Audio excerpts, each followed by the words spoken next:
Welcome, welcome, welcome, welcome, right? You know what time it is, right? It's time for Life of a CISO, and it's live, right? So we'll give everyone a minute. It's right at 9:30. It usually looks like it takes everyone a minute or two to join in. It looks like we have someone here already.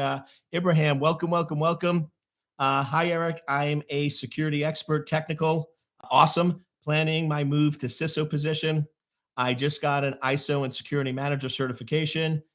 Should I accept an SMB CISO offer with 20% less than actual salary? So if I'm reading that correctly, you're saying that you got a offer as a CISO for a small, medium-sized business, but they're giving you 20% less than your current salary that's in place. So here's the question: how important is being a CISO to you right now today? So that's sort of question one. Is it a 10? Like this is the most important thing to you by August to be a CISO, or is it something that you just started thinking about? And hey, if it happens October, November, December, that will still be really, really cool. And then the second more important question, and this is just a reality: can you afford to live on 20% less? Because I mean, that's just you. I don't know if you have a family or kids or what your current financial position is, but that has to be the reality of the situation. Is yes, I'm very big on pursuing dreams and all that stuff and going after it, but we also have to be practical that you have responsibility potentially with a family, and you need to make sure that you can provide for them. So welcome, Zach and Ed and Blazin and Pookie, everyone. Welcome, welcome, welcome. Yeah, I'm just dealing with a question. If you're joining us right now from Ibrahim, where he said he's currently a security expert. He wants to move to a CISO, and he got an offer as a CISO for an SMB, but they're giving him 20% less salary. So I'm just sort of giving him a little coaching on where to go with that. So based on the answer to those two questions, if you are like all in, I have to be a CISO. I mean, it's a burning desire. It has to happen. And you can afford to live on 20% less salary, then I would say go for it. I mean, having a CISO title is a good thing. Saying you're a CISO at an SMB is going to allow you to move up.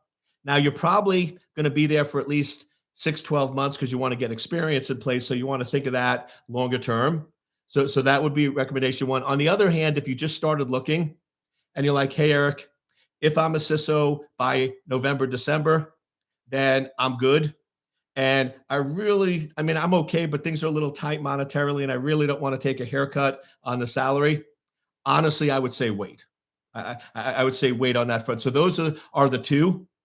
If you're really asking me in general, moving to a CISO, you shouldn't have to take a haircut.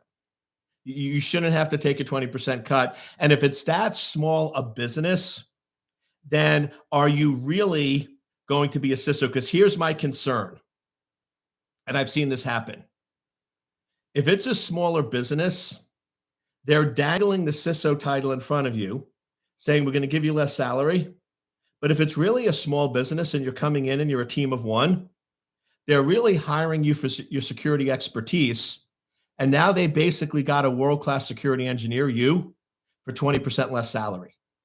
They're giving you the CISO title, so you felt good, but all you're really doing is security engineering work. So I would be really, really careful. If it's an SMB that's giving you a very, very low salary and they're willing to give you the CISO title, are you really going to be a CISO? Or are they just trying to basically get a world-class engineer for less money by giving you a cool title, right? So I personally, overall, I would probably say probably not, but I gave you those two options because if it's something that's really, really important to you, you might want to potentially consider that or look at that as an option. So that would sort of be my two pieces of feedback there. Once again, good morning, good morning, good morning. We got lots of people joining us. Pukia has another question. How do you measure the success or show the value of threat hunting if you never find a compromise? And that's great. One of the things I always say is, as many of you know, I worked at the CIA for many, many years in the beginning of my career. And the CIA and cybersecurity are both very similar. If you do your job correctly, nobody knows, right? If you're doing your job at the CIA protecting the country or cybersecurity protecting your company, and you're doing a great job and nothing bad should happen, and nothing bad happens, nobody notices. And then you get the whole, well, nothing bad would have happened anyway, so why do we need you, right? So it's always that interesting strategy that you don't get credit when you're doing your job because nobody notices anything. And then, of course, when things go wrong, all of a sudden it's your fault and they blame you for everything. So your threat hunting's an interesting area. In my experience, unless you're working for a really, really mature, sound organization, threat hunting should always find some things. Now, it might not find an actual compromise now, but it should be able to identify areas where a compromise could occur. So you go back when we do threat hunting, we'll often go in and say, okay, we didn't find an actual compromise. It's very rare if it's a brand new organization that brings us in. But if not, I say, okay, but here's three things that could and will lead to a compromise. If you do not fix these, right, it is going to be problematic to you. It's sort of like you go to a doctor and you're alive, but they go in and say, listen, you have this tumor that's growing, or you have high blood pressure, or you have this or that. I mean, these are problematic. If you don't fix them, right, things are going to go bad really, really fast. So it's sort of that type of mindset with the threat hunting, that you always want to try to find something. Right? There's always going to be some vulnerabilities or some issues. It's sort of like I've never ever seen it. And if you're one of the rare breeds, let me know. But I don't know anybody who's gone to a doctor for a physical and the doctors come back and say, you are 100% healthy. There's nothing wrong with you. You are the perfect specimen of a human, right? Of course not, because the human body by nature is meant to optimize, which means there's always going to be something. Right there, but when you optimize one, it's going to hurt another. There's always things to work on. And I would argue with cybersecurity, there's really no such thing as 100% security. So I would urge you, when you're doing threat hunting, you don't have to find a compromise, but find something, right? Find things that could lead to a compromise, find things that potentially could be problematic, find things that are hurting the business or draining revenue, or other things along those lines. But you definitely want to come back with something, right? You don't want to come back and say everything's perfect, because I think we all know that's never going to be the case in cybersecurity. So we have Blazin. Hey Eric, on average, how long do you think one should wait before applying to cyber jobs with no experience? Like in between 1 to 12 months. I want to give myself enough time to get a solid foundation. Now, trying to understand the question, you're saying applying for cybersecurity jobs. Are you saying that like you want to do training or reading books or things like that? Because here's my answer. Today, there is such a huge need for cybersecurity that many companies, not only entry level, but even positions that typically require 3 to 5 years, I know companies that are training. So I would say start applying. Now, couple of things here. And once again, I think I am not political, and I don't want nothing to be deemed as political, but sometimes you have to talk about things that people have made political. And I will tell you, if you're willing to go to the office, then you will absolutely be able to get a job. The biggest problem we have right now with our clients that are running security operations center, security others, security is a job that you really need to be on site, right? I mean, they really want you on site because you very often have to work with vendors, work with other folks, things along those lines. So if you're willing to go into the office 5 days a week and not do work from home, you are a very, very rare commodity, because most people these days want to work from home. Most people don't want to go into the office, right? And with cybersecurity, that is something that is very beneficial to be able to do that. So that's just one thing to keep in mind. And once again, I'm not saying you can't get a job if you're working from home in cybersecurity, but I'm saying these are differentiators that if you really want to get a job, you might want to think about that. The other option is willingness to relocate. If you're willing to go into the office 8 to 5, 8 to 6 every day, and you're willing to relocate, start applying for jobs now. Trust me, they will want you. They are in desperate need. They will train you. Here's the switch. In the past, they wanted you to pay for the training. So in the past, if this was 4 or 5 years ago before COVID, I would say, yeah, you're going to have to get your CISSP, or sorry, you don't want to get your Security Plus first, then your CISSP, then your GSEC, and a couple of those. You're going to probably have to lay out some money, lay out some time. You're going to have to get those certs before you apply for jobs. Today, companies are like, no, no, no. Blazin, we want you. So we're going to hire you and do that. Now, one thing to keep in mind is these companies that are going to hire you, if they're going to put you through 6 months of training, so they're going to especially invest 6 months, say, we'll pay you and we'll pay for your certs, but they're usually going to require that you stay on for 2 or 3 years, which honestly, if it's the right company and growth opportunity and you're brand new into cybersecurity, Blazing, that's not a bad deal. All right. You sign up for 2 years, 2 or 3 years, you get locked in, they give you a ton of training, and you come out and you could probably double or triple your salary overnight. But I'll tell you, the company will probably do that because they want to keep you at that point. So the short answer is apply for jobs. This is my whole thing. My son just graduated from Purdue University. He's not in cyber, right? But he's sort of in the same thing, looking for jobs and stuff like that. And he's like, but Dad, I have to apply for 5 or 6 jobs and I heard nothing back from them. I'm like, dude, add a couple zeros to that. Right? You're going to need to apply for probably hundreds or thousands of jobs, but the right one is out there and they need to know you're interested. If you never apply for a job, the answer is no. If you sit back and say, I'm not experienced, and you do not apply for a job, the possibility of you getting hired is 0.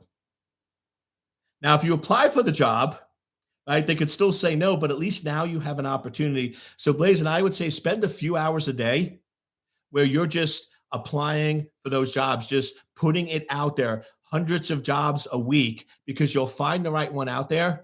And experience doesn't matter. If you're excited, if you're eager, if you understand the language and you're willing to be trained, you absolutely can get a job in this current market.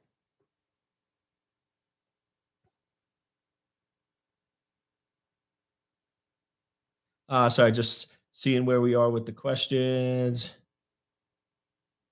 So another question, how to make an impact as a beginner CISO, how to score those board meetings to brief executives.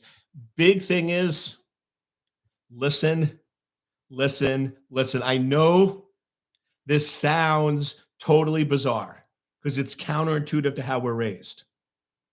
But if you go in and you set up meetings with your executives, your CEO, your CFO, your COO, and all them, and most of the meeting is you listening and you just asking a couple clarifying questions and ask a couple more details and saying, well, what is the most important thing from your position for cybersecurity?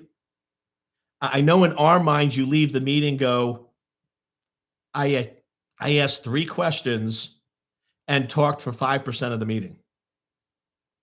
But from their mind, that was an awesome meeting. Why? Because in their mind, they needed to share information with you. You were engaged, you were interested, you took notes, and you asked questions. And that's the most important thing. So the biggest mistake that I see with brand new CISOs is that you want to try to pretend to be the smartest person in the room and talk and share a lot of knowledge.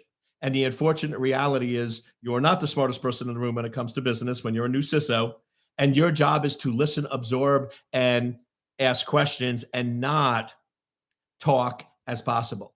If you're going into meetings and you're trying to show everyone how smart you are going to crash and burn. If you go into those meetings showing everybody that you want to learn and understand the business and hear from them and they're the smartest person in the room, you're going to be a very, very effective CISO.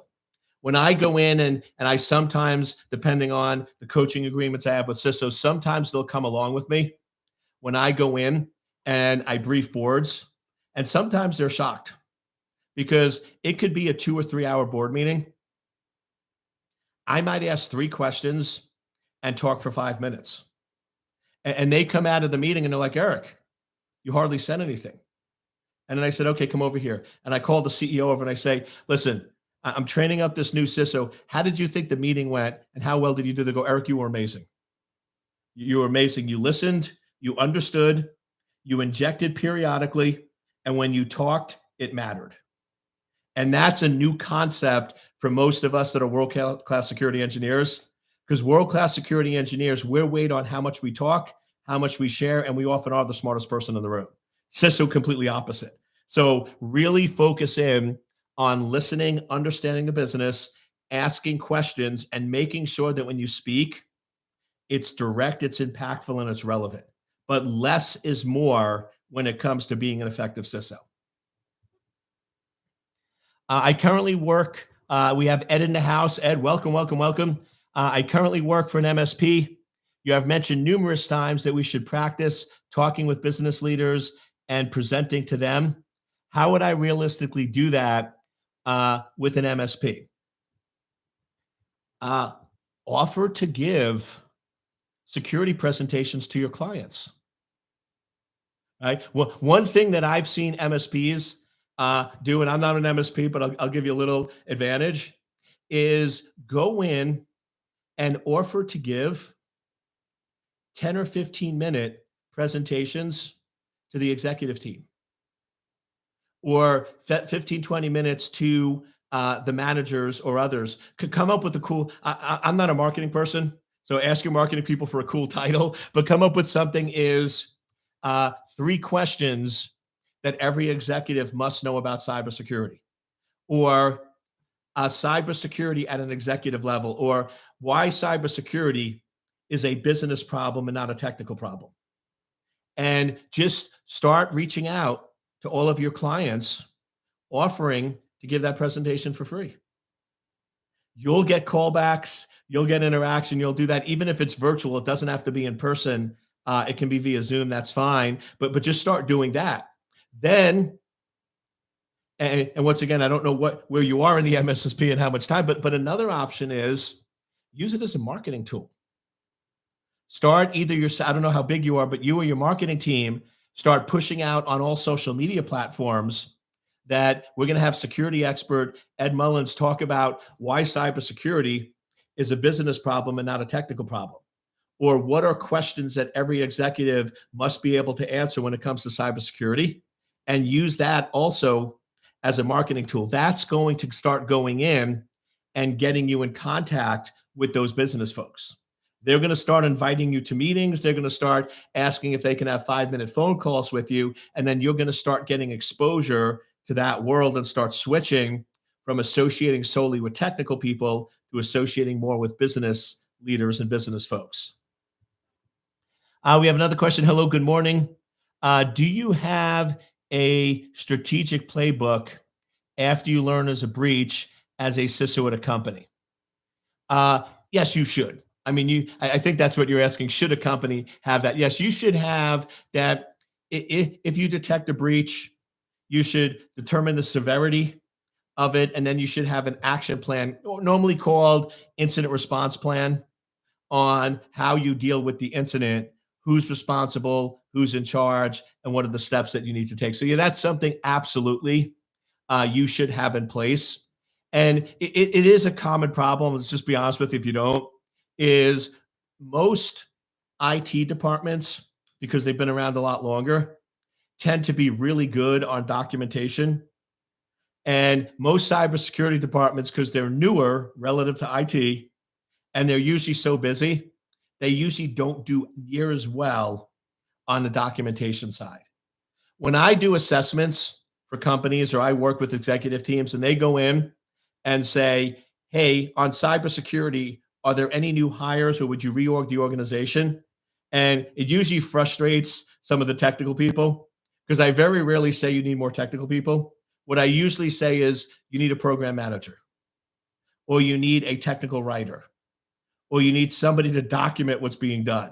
Because most organizations, the problem isn't that they don't have really smart people.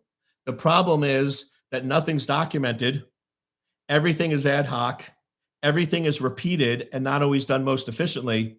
And when people leave the organization, you lose significant amount of knowledge and expertise. So the biggest challenge in most security organizations is really that documentation, documentation, documentation. We have Zach piggybacking off Pookie's earlier question about threat hunting. What are you looking for to know you are breached? I know this is broad, but what are best practices for things to check or do? So it comes down to, once again, the two main areas of threat hunting are network-based and host-based. So if we start with network-based, what we're really looking for is unusual or abnormal network traffic.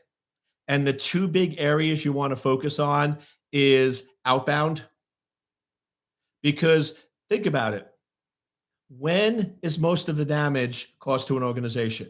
When is data stolen? When is the impact? When it's exfiltrated out of the organization, the outbound.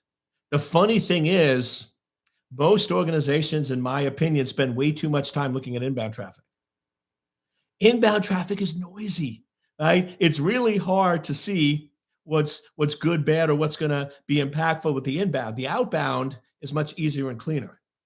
So one simple thing that we do, and it sounds simple, but you'd be amazed of how much value we got out of this simple tool, is we basically just take all of the outbound traffic and geolocate, map it on a map of the earth. So essentially, what you have is, say you're based in Chicago. So you have a star in Chicago on a map of the world. I don't know why I said Earth. The world is probably better. And then all the outbound traffic, you're mapping it to the IP addresses of where they're going in the world. I would say at least 80. I know it sounds super high, but at least 80% of the time when we do that, we're finding traffic going to countries where the company doesn't do business. So another simple way we do this is we ask the company, what countries do you do business in? And we make those countries green. And then what countries do you never do business in and you never communicate with? And we make those red. And then we do the geolocation map. And if you're seeing a lot of traffic going to countries that you don't do business in, right, you start scratching your head a little bit going, what's going on here? So that's one of the simple ways of doing that. So that's one that we look at for threat hunting. The second is lateral movement. Most attackers, when they break in, they're going to break in here and the target is here. They very rarely break directly into the target. I think ransomware. You're compromising a client system with legitimate looking email, and then you have to get to a server to basically hold the data ransom. So you're going to have to walk the network. Now, often what's done is attackers do discovery scans where they're actually sending packets to a range of IP addresses to see what servers are visible.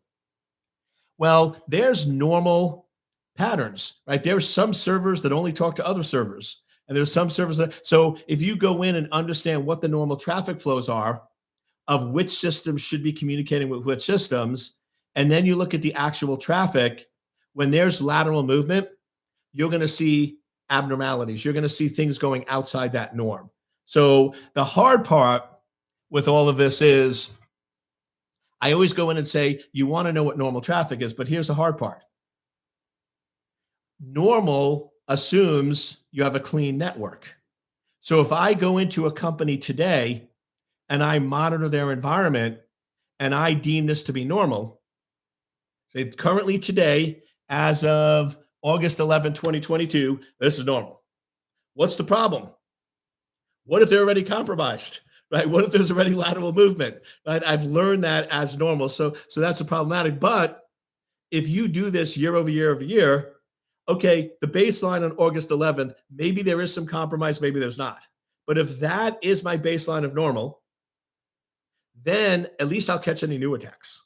Or at least I'll catch anything that happens from that point forward or other exposure points later on. But those are the two areas I look at from a network. And then a host, what I'm really looking for are what runs at startup, because most attackers want to survive a reboot. So most attackers, when they install malware, they're going to inject it so it basically runs every time you reboot the system. Most computers don't have a lot of things running at startup. So instead of trying to examine every process on the system, which could be problematic with large servers, what if we go in and say, what is running at startup? And then we say, is that normal? But here's the other part. If you're in the larger environment, the better it is. And here's why. If you're running 50 servers that were all built from the same image, what's the probability that an attacker is going to know that those 50 servers were all built from the same image and break into all 50, nothing more, nothing less? Very small. They're going to break into a few, but probably not all. So one thing I found very good, that if you have large number of systems that were all built in from the same image, if we start doing cross comparison. So these 50 servers, when they were deployed 6 months ago, were identical. If we have proper configuration management in place, they should stay identical. So if every day we have an automated script, you don't do anything, it's automated. And we're just comparing running processes across all 50. And if anyone has an anomaly, boom, we set off an alert. That's also a great little trick. So there's a lot of those little tricks there, but you break it down into network host, and then you look at a few different areas that the attacker goes after, and then look for anomalies in those areas.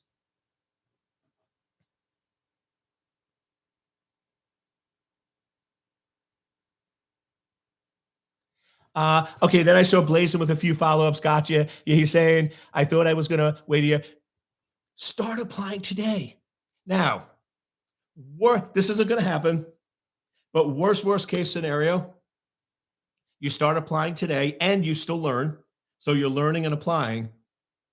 And in a year, you learn and then you get a job, you're no worse off.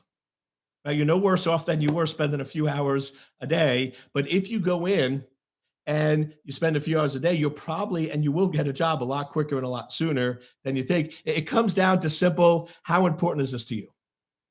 Is this a big enough priority that you're willing to dedicate a few hours a week? Now, once again, not judging anyone, not being critical here, but I found when I've given up, and I say given up, I never really enjoyed that much. I've given up TV and golf.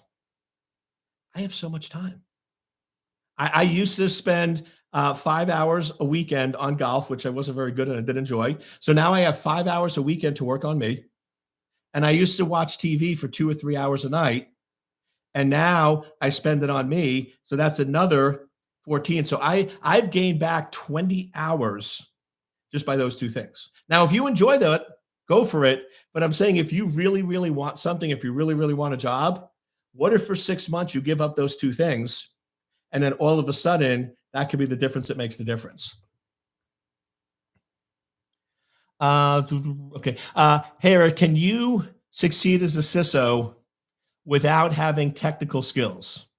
Sometimes you may have to review the report and try to translate the issue into business language. So I'm going to answer the question, and then I'm going to answer the question I think you asked. So the question you asked is, if you have no technical skills, 0. So somebody says firewall, somebody says authentication, somebody says information assurance, and you have no clue what that means. You're like, never heard the terms, no idea what those mean. You will not be able to succeed as a CISO. A CISO must be able to translate at a high level between business and cybersecurity. Now, I think the question you were really asking is, if you don't have super deep technical skills.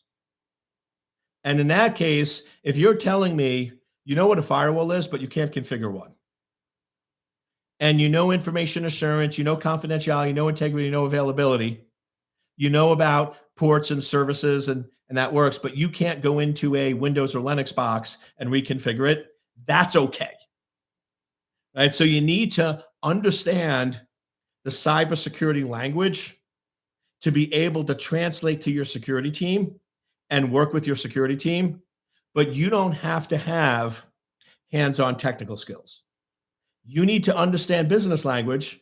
If I go in and talk about profit and loss and P&L statements, you should know what those are, but you don't have to write one and create one.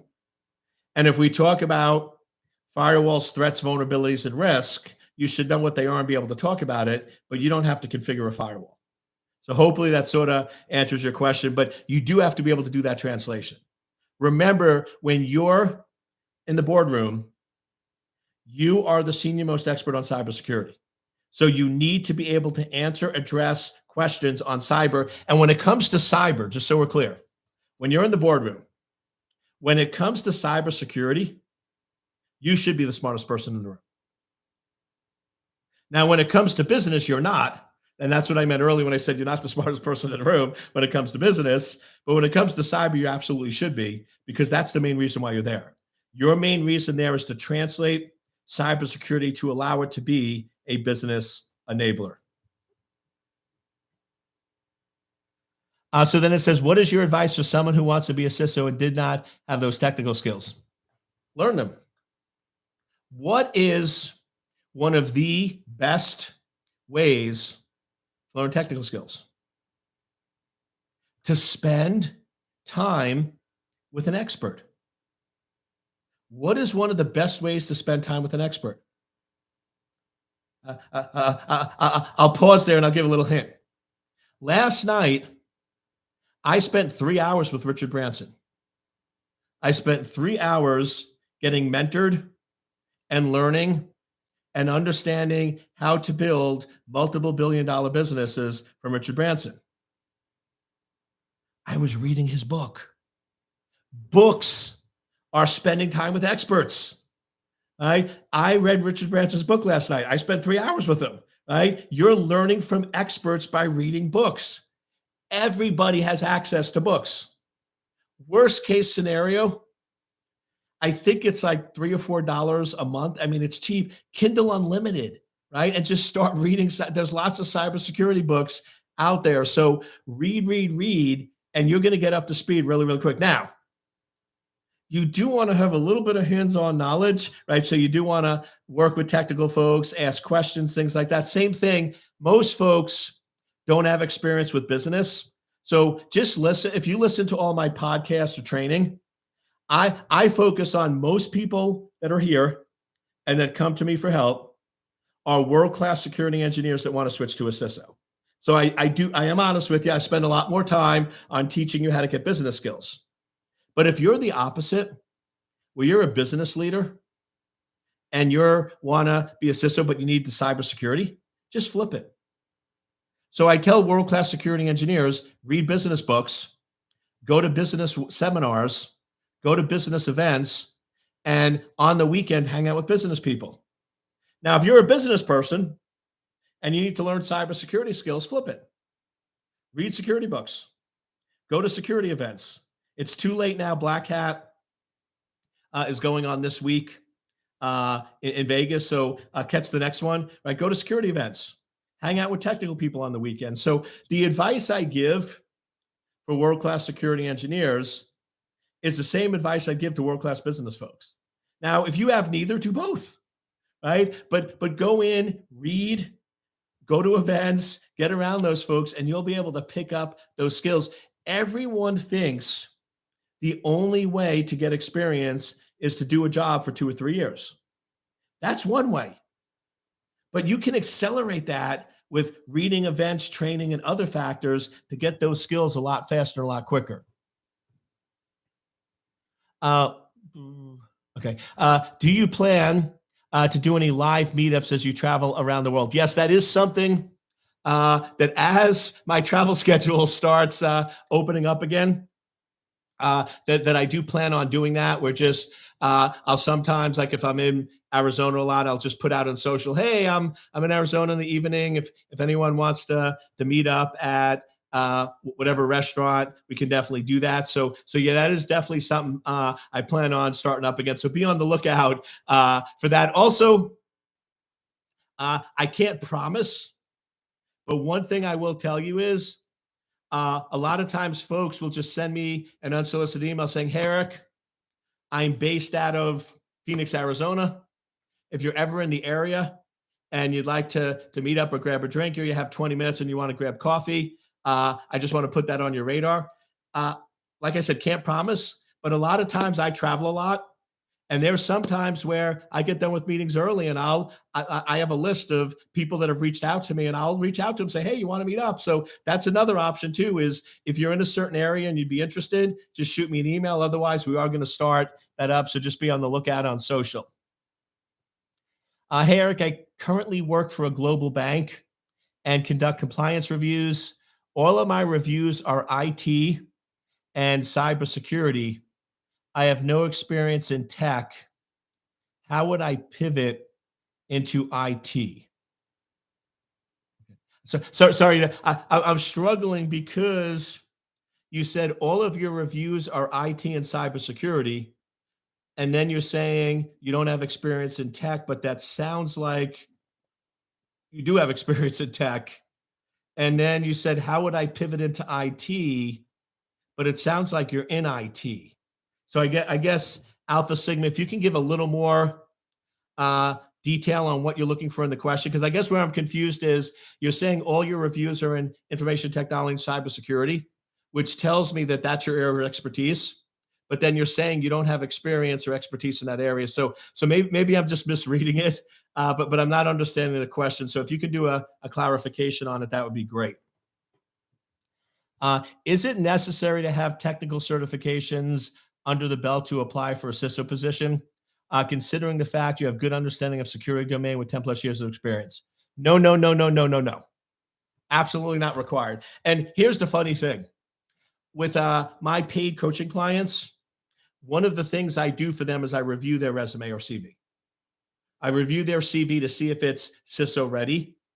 And it's so funny because every one of them, I shouldn't say everyone, 90% of them, when they send it to me as a world-class security engineer, the number one thing at the top are technical certifications.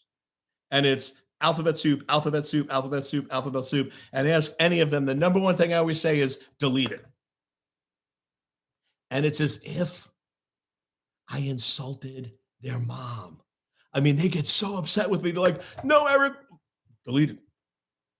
If you're applying for a CISO position, they don't care about your technical certifications. Honestly, it plays against you because I review resume. I do resume review for some of our top clients when they're looking for CISO positions. They actually bring me in to interview and hire their CISO because I've done it so much. And I will tell you right now, if I get a CV, and I'm not saying right or wrong, but this is the reality. I'm just giving you the reality. You can say it's wrong, but it's the reality. If I have 100 applications or CVs in front of me, and I look at it, and the first thing you're telling me is your technical certs, and you have 8 or 9 technical certs, I'm going to toss it. I'm not even going to read the rest, and here's why. You have clearly showed me that technical is more important than business. You have clearly showed me that you are very proud and you want to keep your technical ability. And that is not going to be a good CISO. World-class security engineers that want to continue to be world-class security engineers do not make world-class CISOs.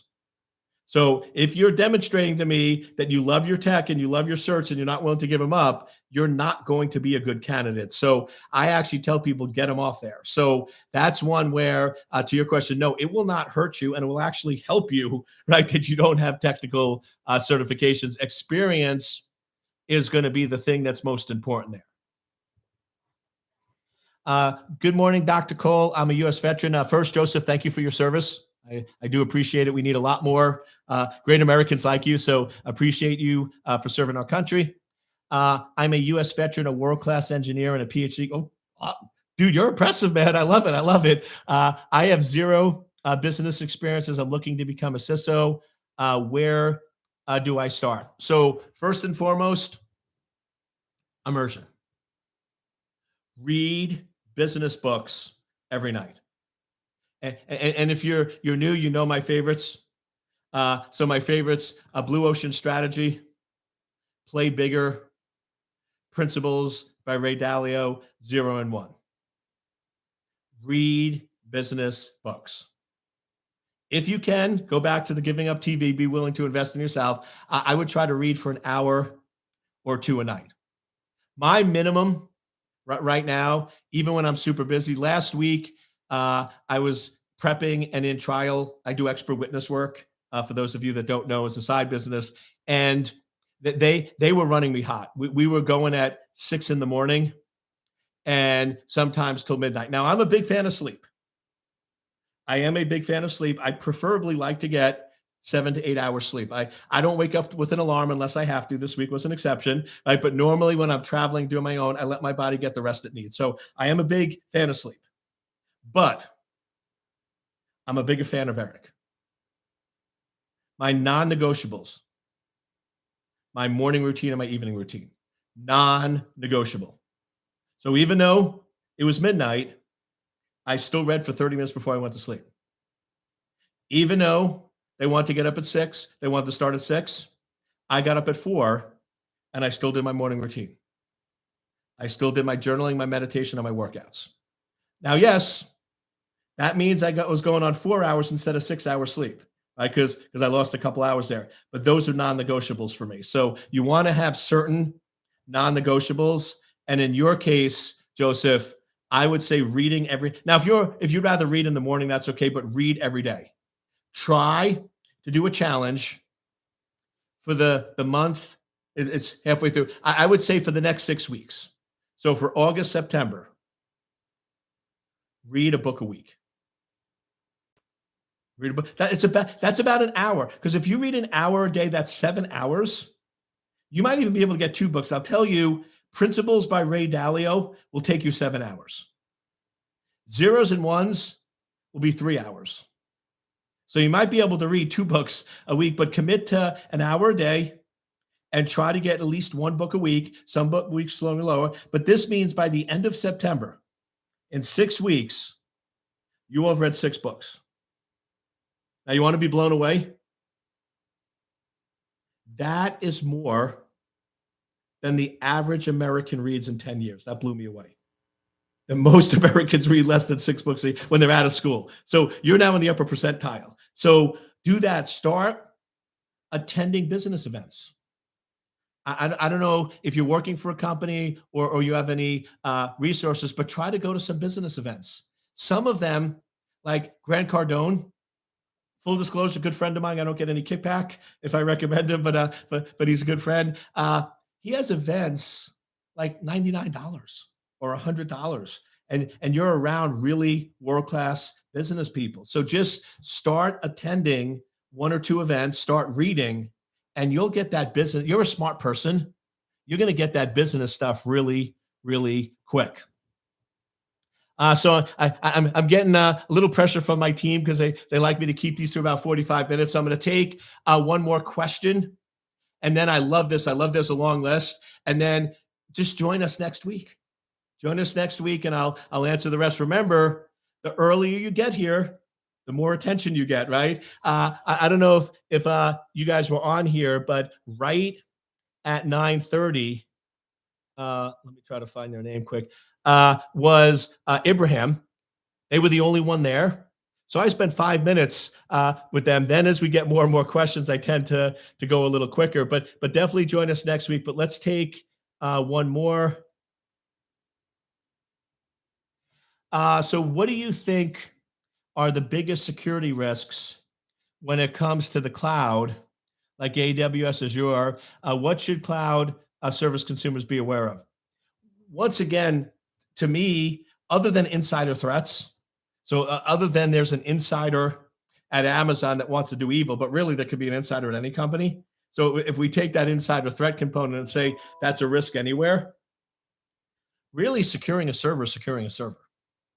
If somebody is going to break into your server, whether it's in the cloud or whether it's in your colo facility, it basically visible IP, open port, and service with vulnerabilities.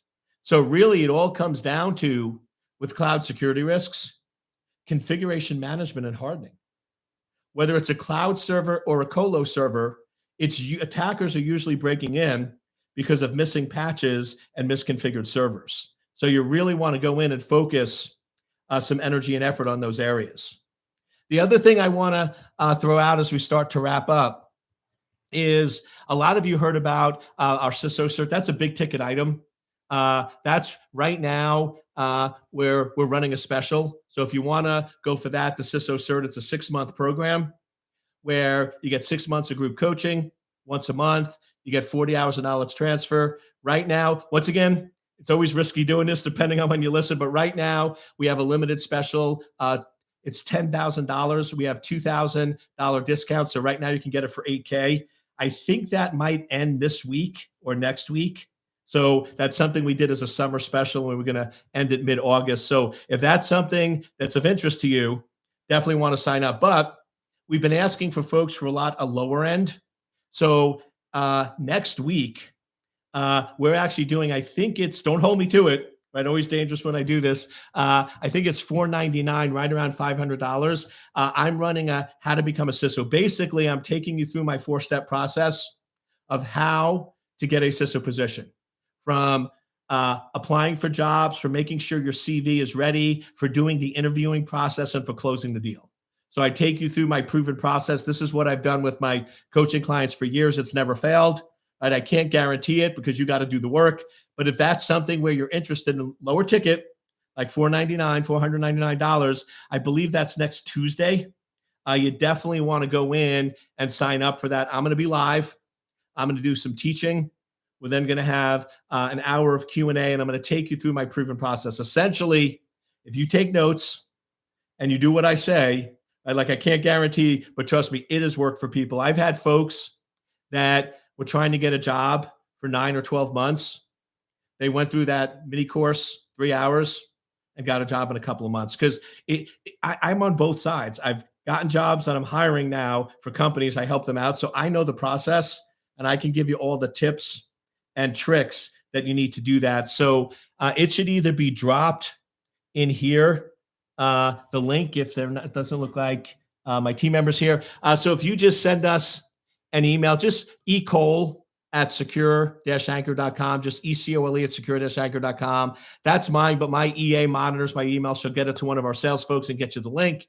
Or if you just look at social media, we should be posting that link today and tomorrow. So just click on that link. But I just wanted to make you aware of those opportunities. Once again, hopefully, with me, I'm not a hard sell guy, but people like, Eric, you got to tell us about the opportunities. And if those are out of your price range, just keep coming back to this. This is free. Right? I'm always going to be doing this every week. We put out a 30-minute Life of a CISO pre-recorded. So if you didn't listen to that this week, you definitely want to do that. And then I do this 45-minute live where I interact with you. So I'm always going to be here free. But if you want to accelerate and you want to go to that next level, I just want to make you aware of some of those other offerings. So you can always reach out, ecole@secure-anchor.com if you need more info. Otherwise, I hope to see some of you on Tuesday for the paid event. And then I'll see all of you next Thursday for our free Q&A session. Thanks so much. And as always, have an amazing, wonderful week.